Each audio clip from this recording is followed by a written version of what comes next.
Okay, so you got a band, you got some songs, you've done a few shows, you got people asking you where they can hear your music. Well, where can they?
What's up, everybody? Matt here, Music Scene, Ohio. You are watching a weekly riff with Chris Adams. Check it out. Hey there, Chris here. Another episode of the Weekly Riff. Well, this week we're talking about recording and getting your material to the public when you're not on stage. Okay, so you've done a few shows now and you've gotten a few fans. Congratulations, that's awesome. Good luck in the future. Now they want to know where they can hear your music and share it with their friends that weren't there at the shows. There's a few ways you can go about doing that. In the last episode, we talked about home recording. That's one way to go about doing it. Now, there's resources on YouTube here to help you achieve that idea. You could also go to a professional studio. They're everywhere, really. But there's options there. You know, myself, I prefer to DIY it as I'm standing in front of an IKEA store. As many of you know, I try to record multiple episodes at the same time so that I can upload them at home where the Wi-Fi is a lot cheaper than a hotspot. That's why I'm wearing the same shirt 3 weeks in a row, standing in front of the same IKEA store, next to the same lake. Anyway, I prefer to do things myself, primarily because, well, it's less expensive for me.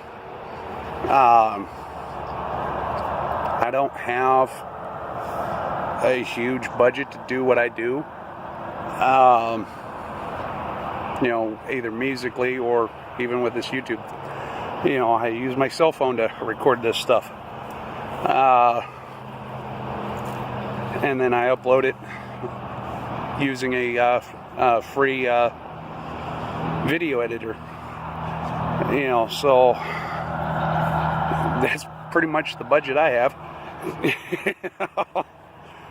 But as far as recording music goes, I think I've got, I don't know, maybe $500 invested into my gear for recording, not including the laptop I use. But it also shows in the quality of the recording as well.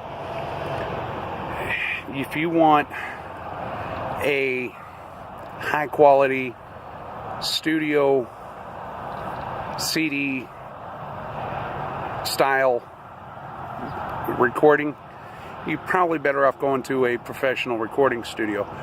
And if you're in the Cleveland, Akron area, there's, I don't even know how many. I know there's a bunch. That being said, you get your songs recorded. You get them mastered, you get them mixed, and you get them back.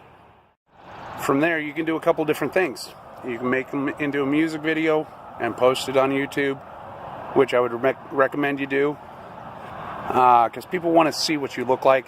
They want to see something that has some sort of production value.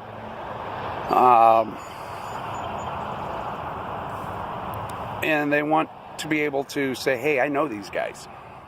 The other thing that you can do with those recordings is compile them into a CD.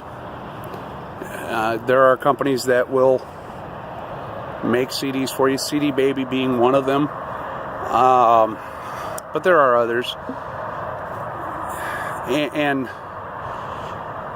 you can distribute them that way at your shows, sell them, $10, whatever.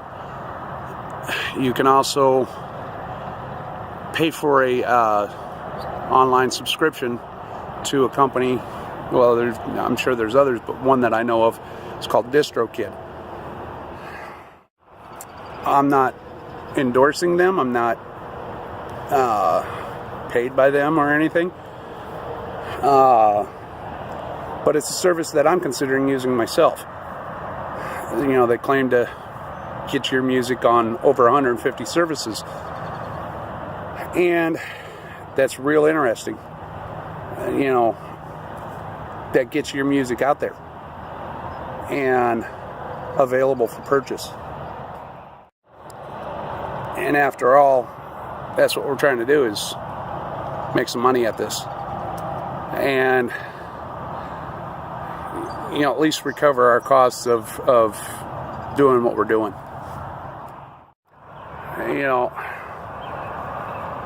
You do that, and I can't tell you how much you're going to make, because, well, it's anybody's guess at that point. But you have a better chance than doing nothing at all.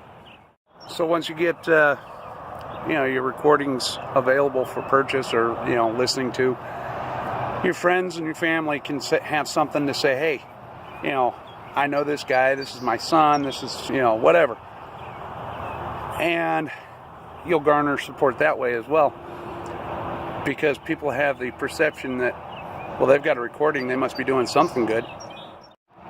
And using that CD that you've created will help you get better shows as well, because the better clubs, the ones that pay better, want to hear what you sound like before they say, yeah, come on, play on our stage.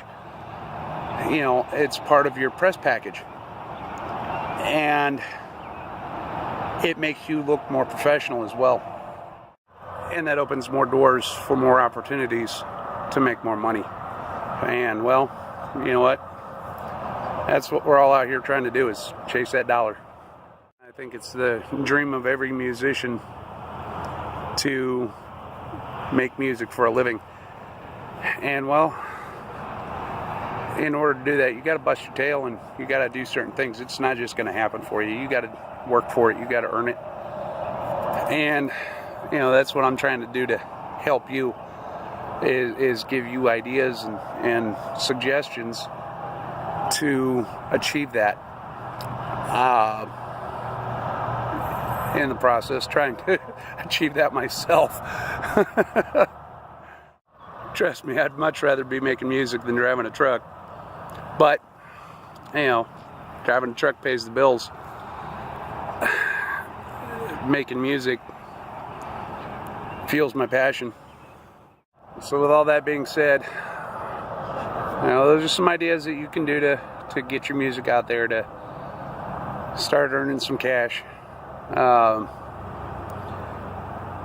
Good luck to you, and we'll see you next week. If you like what you just saw, please click the like, subscribe button. Share it with friends. That would help me out greatly. Another way to help me is to click on the link in the description for my Patreon. Appreciate it. Thank you. Have a good day.